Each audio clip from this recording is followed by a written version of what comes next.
नमस्कार, आप देख रहे हैं ग्रेटर जम्मू और मैं हूं आपके साथ नीतू सिंह। करंट अफेयर के नए एपिसोड में आप सभी दर्शकों का ग्रेटर जम्मू के चैनल में स्वागत है। जैसे कि हम सब जानते हैं कि अब आगामी विधानसभा इलेक्शन की डेट जो है वो फाइनल हो चुकी है और ऐसे में जो सुगबुगाहट थी उसमें गर्मी आ गई है और इस समय हर कोई पार्टी जो है लोगों का दिल जीतने में लगी हुई है। अपने अपने मैनिफेस्टोज जारी किए जा रहे हैं, अपने जो कैंडिडेट्स हैं उनकी भी सूची को जो है जारी किया जा रहा है। इसी बीच हमारे साथ इस समय मौजूद हैं इंडिपेंडेंट कैंडिडेट दिलीप पंडिता जी, जिनसे आज हम बातचीत करेंगे कि आने वाले समय में जो आगामी विधानसभा चुनाव है उनमें इनकी रणनीति क्या रही है और लोकसभा इलेक्शन में जो इनका पार्टिसिपेशन था वो कैसा था। चलिए बातचीत करते हैं दिलीप पंडिता जी के साथ। सर, ग्रेटर जम्मू के चैनल में आपका स्वागत है। Thank you Nidhi ji. Sir, जिस तरह से लोकसभा इलेक्शन में आपका पार्टिसिपेशन जो है वो देखने को नजर आया था, हमें भी, आपने भी उस समय प्रेस कॉन्फ्रेंस की, लोगों के साथ बातचीत की, एक अलग ही जमहूरियत का माहौल उस समय देखने को नजर आ रहा था।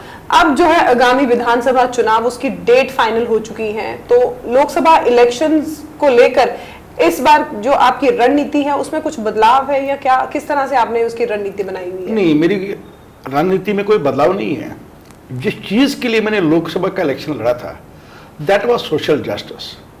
Social justice in the sense कि जितने लोगों को आज तक इंसाफ नहीं मिला है उन लोगों को इंसाफ दिलाने के लिए अब उसमें क्राइटेरिया क्या क्या है, किस किस आदमी को इंसाफ नहीं मिला है, तो क्राइटेरिया हम आगे डिफाइन करेंगे। नंबर 2, जो हमारे जम्मू कश्मीर में अनएम्प्लॉयमेंट है, जो हमारे जम्मू कश्मीर में अनएम्प्लॉयमेंट है, तो हम क्या जरिए उसमें ये कर सकते हैं ताकि वो अनएम्प्लॉयमेंट दूर हो जाए।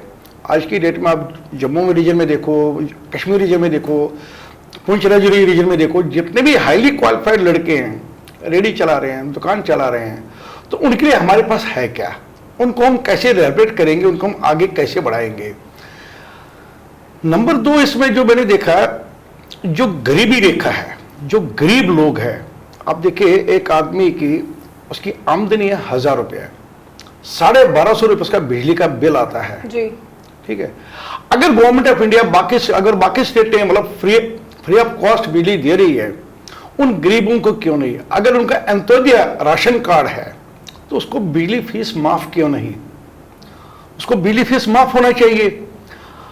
आप कश्मीर के रिमोट एरियाज में जाओ जहां पे कोई जाता नहीं आज तक, उन रूरल एरिया में आज तक कोई गया नहीं, जहां मैं गया हूं, और उनकी उतनी मिजरीज है। वहां पे जितने भी उनको शेड मिल रहे हैं, जो प्रधानमंत्री आवास योजना के तहत शेड मिल रहे हैं, वहां पे बहुत बड़ा घोटाला है।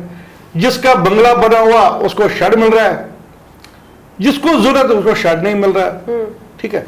तो मैं उन लोगों की आवाज बनना चाहता हूं और निकला हूं उन लोगों की आवाज बनने के लिए। आप देखिए पिछले 35 साल में कोई गवर्नमेंट नहीं है, गवर्नमेंट थी वो सिर्फ टोकन गवर्नमेंट थी। टोकन दिया, लो जी उसको अपॉइंट करो, टोकन दिया, लो जी इसको अपॉइंट करो। अच्छा, वो जो उन्होंने अपॉइंट किए हैं वो तो उनके मास्टर्स के खिलाफ तो नहीं जाएंगे।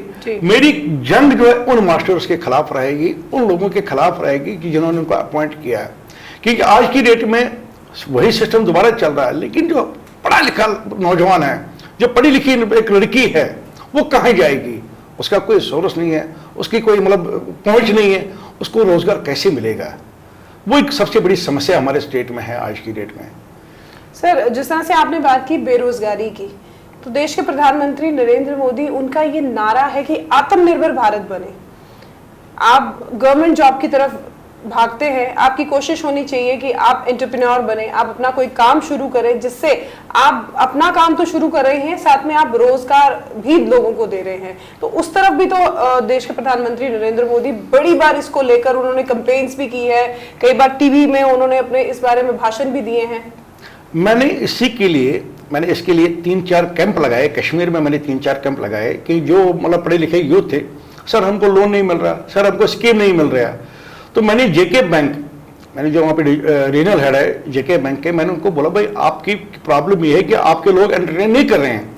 बोला सर आप लोगों को बुलाइए, उनकी क्या समस्याएं हैं, हम उस पर काम करेंगे। तो हमने छतापल में एक कैंप लगाया था जहाँ पे हमारे 500-600 लोग आए थे, उस एरिया के 500-600 लोग आए थे।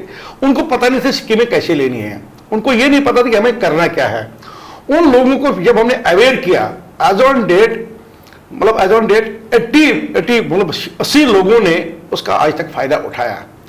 उन्होंने मेरे को कॉल किया, सर हमें ये चाहिए, सर हमें ये करना है, लेकिन बैंक को भी और उसमें बैंक की भी कुछ प्रॉब्लम्स थी क्योंकि एनपीए था वो था। लेकिन भाई जो आदमी क्वालिफाइड है, जिसको गवर्नमेंट ऑफ इंडिया, जिसको मुद्रा लोन में 10 लाख रुपए आप दे सकते हैं, उसका आप गारंटी नहीं ले सकते हैं। मतलब मोटा मोटा कह के चले, जो स्कीम्स गवर्नमेंट की तरफ से बनाई जाती हैं वो आम जनता तक नहीं पहुंच पाती, वो आम जनता तक नहीं पहुंचती है। सिर्फ एक फोटो सेशन होता है कि हमने वो किया, हमने कैंप लगाया, हमने ये कैंप लगाया, बट जो आम जनता है, जो मतलब एंड यूजर है, उसके तक वो स्कीम नहीं पहुंचती। उसको पता नहीं कि मुझे स्कीम का लाभ कैसे उठाना है। कारण क्या मानते हैं आप? कारण भ्रष्टाचार है। भ्रष्टाचार इतना मतलब एक लीगलाइज हुआ है हमारे स्टेट में, आज की डेट में भ्रष्टाचार लीगलाइज हुआ है। ठीक है, हम एक बैंक में गए, वहां पे देखा कि वो ब्रोकर नीचे खड़ा था जी। ब्रोकर नीचे खड़ा था, उसको बोला भाई ये यार लोन जलाना है, ठीक है फाइल मुझे दे दो, 5% मेरे को लेना है। भाई जब मैं ऊपर बैंक मैनेजर के पास गया, मैं सर मुझे लोन चाहिए, आप कहाँ रहते हो? तो मैंने इन बिटवीन 2 बैंक के गांव था, मैंने उसका नाम दे दिया है। मतलब मैं यहाँ नहीं आपका सीधे सीधे नहीं पड़ता है। बोला भाई मेरा करंट अकाउंट है यहाँ पे, मेरा सेविंग अकाउंट है यहाँ पे, तो लोन क्यों नहीं दोगे? नहीं ऐसा है ना, वो सिर्फ वो इलाकाई जाती बैंक है। मैं क्यों इलाकाई जाती बैंक है भाई? अगर मेरा करंट अकाउंट है, अगर मेरा सेविंग अकाउंट है, मेरे को लोन क्यों नहीं दोगे?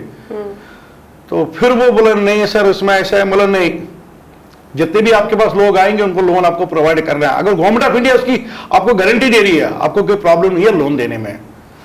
तो ऐसी ऐसी चीजें हैं जो लोगों को आज तक अवेयरनेस नहीं है, हमें कैसे अवेयर करना है। और दूसरा क्या है कि पिछले 35 साल से जो हमारे सोसाइटी में ब्रोकर्स बने हैं, किसी का बच्चा मतलब एमए हो गया, बीएड हो गया, जो भी है, मतलब कोई अच्छी क्वालिफिकेशन हासिल की, तो मेरे जैसे ब्रोकर गए, अच्छा आपका बेटा, हाँ कोई बात नहीं, 5 लाख रुपए दे दो, 10 लाख रुपए दे दो, मैं उसको नौकरी लगवा दूंगा। तो वो जो चीज है वो हमें जम्मू कश्मीर में क्रश करनी है, क्योंकि जो डिजर्विंग कैंडिडेट है वो आगे नहीं पहुंच पा रहा है, लेकिन जो मतलब सिफारिश जितने पैसे दिए वो आगे 10 लाख ले रहा है, आगे 5 लाख दिए, 5 लाख खुद रखे। तो एक वो ब्रोकरेज सिस्टम है वो हमारे कश्मीर में खत्म होनी चाहिए।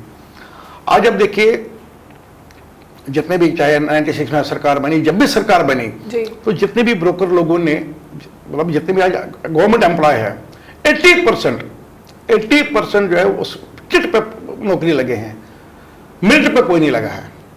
यानी कि आपका कहने का मतलब है कि बैकडोर एंट्रीज बहुत ज्यादा हुई हैं। बहुत ज्यादा। अब देखिए 60,000 लोग मिसिंग है, 60,000 लोग मिसिंग है। कहां है वो? गवर्नमेंट को पता है कहां है, लेकिन क्यों नहीं उनको एलॉबरेट करे? भाई वो गए कहां? वो किसी के बच्चे तो थे, किसी माँ बाप के हीरे तो थे, वो गए कहां?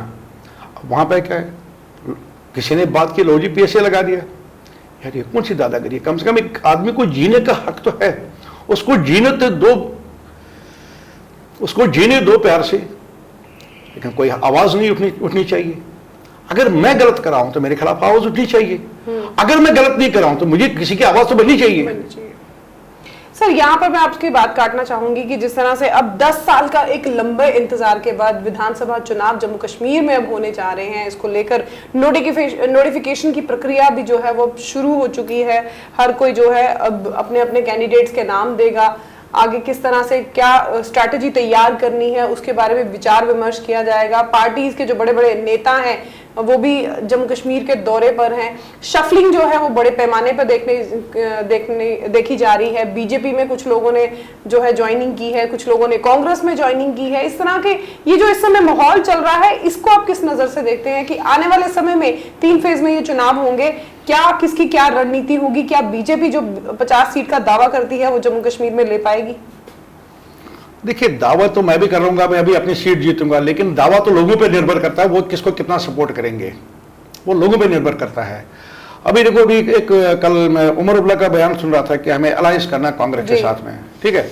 आई थिंक अगर कांग्रेस एंड एनसी का अलायंस हो गया तो 87 विल रिटर्न। लेकिन भाषा तो उनकी कुछ और कहती है। भाषा तो कुछ और कह रही है, लेकिन आज तक उन्होंने ग्राउंड पे किया क्या? लेकिन जो उनका इस समय जो बीजेपी की तरफ बोलबाला जो उनका सुनाई दे रहा है, आने वाले समय में लगता है कि जब विधानसभा चुनाव हो जाएंगे तब इनका दोनों का आपस में गठबंधन होगा बीजेपी ये इनका प्री प्लान है, ये इनका एक प्लान है कि हम जम्मू कश्मीर के लोगों को कैसे बेवकूफ बनाएं। मतलब बातों में उलझा रहे हैं लोगों को। हाँ, देखो, इलेक्शन से पहले इनको कांग्रेस के साथ अलायंस करना है, इलेक्शन के बाद ये बीजेपी के साथ अलायंस करेंगे। मतलब ये किसी के सगे नहीं है। अगर ये अपने लोगों के सगे नहीं है तो आवाम के सगे कैसे हो सकते हैं? मैं जम्मू कश्मीर की आवाम से आज आपके माध्यम से एक रिक्वेस्ट करना चाहता हूं कि बेवकूफ मत बनो। 35 साल एक बहुत बड़ा अरसा है कि 35 साल से हम बेवकूफ बन रहे, मिला क्या हमको? आज तक हमें कुछ भी नहीं मिला। बेरोजगारी मिली, धक्के मिले, नाइंसाफी मिली, क्या मिला हमको? आज जब कश्मीर में, मैं कश्मीर की पर्टिकुलर कश्मीर की बात कर रहा हूं, वहां पे जो मैंने क्रिएटिविटी देखी, जो वहां पे यूथ है, जो वहां मैंने क्रिएटिविटी देखी, मतलब वो नहीं चाहते, वो घर उठाना नहीं चाहते, वो नहीं चाहते हैं, वो मतलब बड़ा पीसफुली लाइफ जीना चाहते हैं। लेकिन हालात ने मजबूर लेकिन कर दिया। हालात उनके साथ ऐसे हो रहे हैं। अब मान लो किसी ने 5 लाख रुपए किसी को दे दिए, अब वो वापस नहीं कर रहा है, वो मजबूर है गन उठाने के लिए। तो वो चीज को हमें क्रश करना है, वो चीज को हमें रोकना है कि वो नौजवान जो वो कैसे आगे बढ़े। मैं बीइंग ए कश्मीरी पंडित, देखो 35 साल से आज तक कश्मीरी पंडित को मिला क्या? कुछ भी नहीं मिला। मेरी जमीन, मेरा घर, मेरे को आज अलाउ नहीं किया जा रहा मेरे घर में जाने के लिए। क्यों? एक बहुत बड़ा सवाल है हमारे सिस्टम पे, एक बहुत बड़ा सवाल है हमारे गवर्नमेंट ऑफ इंडिया पे कि 35 साल से आज तक हमारी किसी ने सुध नहीं ली। क्यों नहीं ली? क्योंकि उनको पता है कश्मीरी पंडित एक पैट्रियट है, वोट बैंक है नहीं, तो हमें इसकी जरूरत नहीं है। लेकिन आज की डेट में कश्मीरी पंडित इतना समझदार हो चुका है कि उसको पता है कि मेरी एग्जिस्टेंस कहां पर है और मुझे क्या करना है। 35 सालों में आप देखिए 6000 नौकरी मिली कश्मीरी पंडित को, 6000 भी पूरी नहीं हुई, 6000 भी आज तक पूरी नहीं हुई। तो बाकी लोग कहां जाएंगे? आप बोल रहे हैं भाई हम रिहैबिलिटेशन कैंप चला रहे हैं, हमको कश्मीरी पंडितों को वापस लेना है। कैसे लोगे आप कश्मीरी पंडितों को वापस? अब यहाँ से बहुत सारा कश्मीरी कम्युनिटी के लोगों को भी यहाँ से कश्मीर लेकर गए थे। कौन लेके गया था? आप? नहीं, मैं तो लेके गया था। देखो, मैं कश्मीरी कम्युनिटी के मेहमानों को, बहुत सारों को लेके गया था। भाई कश्मीर क्या है? ये एक मतलब वो उन्हें डरावना चेहरा बना के रखा, भाई कश्मीरी मुसलमान ऐसे, कश्मीरी वो। ऐसा कुछ भी नहीं है, ऐसा कुछ भी नहीं है। कश्मीरी मुसलमान आज भी कश्मीर को मिस कर रहे हैं कि हमने बहुत कुछ खोया कि कश्मीरी पंडित यहां से निकला है। सरकार भी दावा कर रही है कि कश्मीर के हालात जो हैं अब बहुत बदल चुके हैं। नहीं, हालात आपके अर्बन एरिया में बदल चुके हैं, बट रूरल एरिया में आपके हालात नहीं बदल चुके हैं। अगर हालात बदल चुके होते तो लोकसभा इलेक्शन के बाद इतने टेररिस्ट अटैक हुए क्यों हुए? अगर हालात बदल गए होते। जम्मू संभाग में ज्यादातर जो है टेररिस्ट अटैक देखने को नजर आए हैं। ये पॉलिटिकल गेम है, ये पॉलिटिकल गेम है। 87 में क्या हुआ था? जो मतलब जब 89 में जो पहला ब्लास्ट हुआ था, जो आतंकवाद का पहला ब्लास्ट हुआ था अनंतनाग बस अड्डे में, आई विटनेस ऑफ दैट। उस टाइम क्या हुआ था? वो भी एक पॉलिटिकल वाले, ठीक है जी, हमें एक कम्युनिटी का वोट बैंक बनाना है, हम क्या करेंगे? दूसरे कोई काफिर हो, वो जालिम हो, व्हाट वाज दैट? आज की डेट में यहां से उनकी नफरत करा रहे हैं, लेकिन नहीं, हम उस नफरत को दूर करने के लिए हम एक वही जम्मू कश्मीर बनाना है जो 87 से पहले जो जम्मू कश्मीर था, हमें वही जम्मू कश्मीर फिर बनाना है। क्योंकि मैं उनके बगैर अधूरा हूं, वो मेरे बगैर अधूरे हैं। जब मैं कश्मीर में रहता था, वो मेरे घरों में काम करते थे, उनकी डेली नीड्स होती है वो पूरी होती थी। अब मैं भी रिसेंटली गया था, शांगस एरिया में गया था मैं, तो वहां पे उन्होंने बोला कि भाई कश्मीरी पंडितों के हम बहुत बड़े आभारी हैं। अगर कश्मीरी पंडित यहाँ होते तो यहाँ बहुत बड़ी डेवलपमेंट हो गई होती। यहाँ कोई है नहीं, कश्मीरी पंडित बेचारा आवाज उठा, कहीं ऑफिस में काम करता था, एक एप्लीकेशन बनाते थे, कुछ ना कुछ तो हो जाता था। लेकिन आज की डेट में कश्मीरी पंडित के बिना यहाँ पे कोई डेवलपमेंट नहीं हो रही है।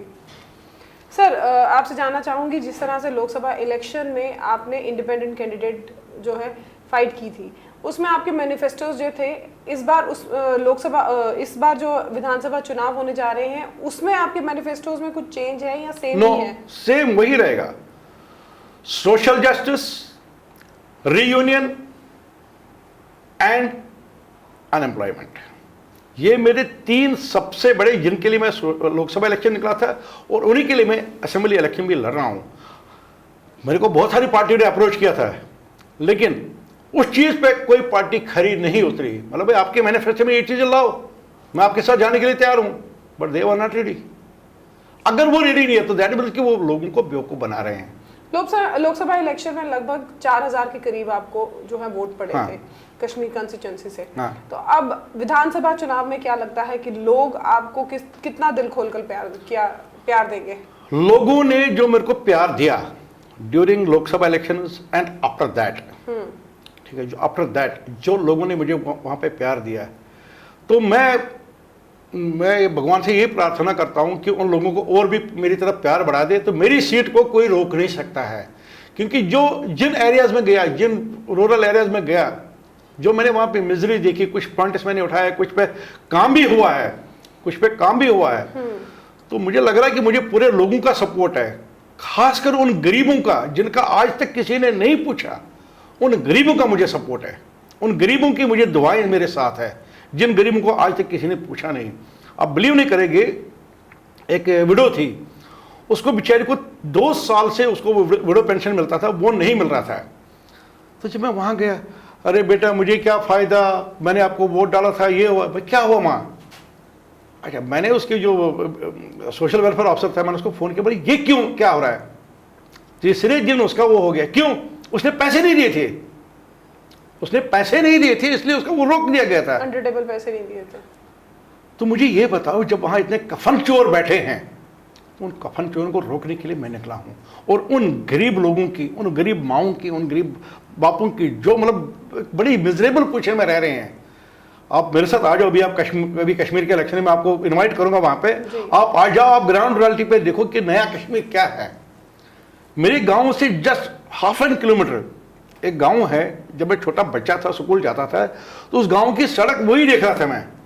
अभी 15 दिन पहले वहां पे फिर गया उस गांव में, उस सड़क में कोई चेंज नहीं हुई आज तक।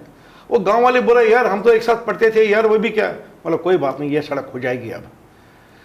तो नया कश्मीर मुझे को कहीं दिख नहीं रहा है, सिर्फ बातों में है और कुछ नहीं है, सिर्फ फोटो सेशन है और कुछ नहीं है। बाकी जो अगर हमें नया कश्मीर बनाना है, तो नया कश्मीर के लिए पहले जो लोगों की मिजरीज है, जो लोगों की एंग्जाइटी है, जो लोगों के दुख है, जब तक हम वो दूर नहीं करेंगे, नया कश्मीर बनने की कोई संभावना नहीं है। शुक्रिया सर बातचीत करने के लिए, धन्यवाद। Thank you. तो ये थे हमारे साथ इंडिपेंडेंट कैंडिडेट दिलीप पंडिता जी, जिनसे हमने बातचीत करी। जिस तरह से इनका ये मानना है कि सरकार जो बड़े बड़े दावे करती है नए कश्मीर की, धरातल में वो कश्मीर असल में नहीं देखने को नजर आता। आने वाले समय में आगामी विधानसभा चुनाव में इनकी रणनीतियां जो है वो बिल्कुल वैसी ही होंगी जैसी लोकसभा इलेक्शन के लिए है। मुद्दे वही होंगे, बेरोजगारी, जो जम्मू कश्मीर की बहनें हैं उनके लिए आवाज उठाना, और साथ ही साथ जो ग्रीवांसेस हैं उनके ऊपर ध्यान देना। आप असेंबली चुनावों के बारे में किस तरह से सोचते हैं, और इस समय जो पार्टीज जो सरगर्मियां हैं वो बहुत तेज हो चुकी हैं, इनके बारे में आपकी क्या राय है? अपनी राय कमेंट सेक्शन में जरूर रखिएगा। तब तक के लिए मुझे दीजिए इजाजत। अगले हफ्ते फिर आपसे रूबरू होंगी कैमरामैन अजय जाड़ू के साथ। मैं नीतू सिंह, ग्रेटर जम्मू के लिए। धन्यवाद।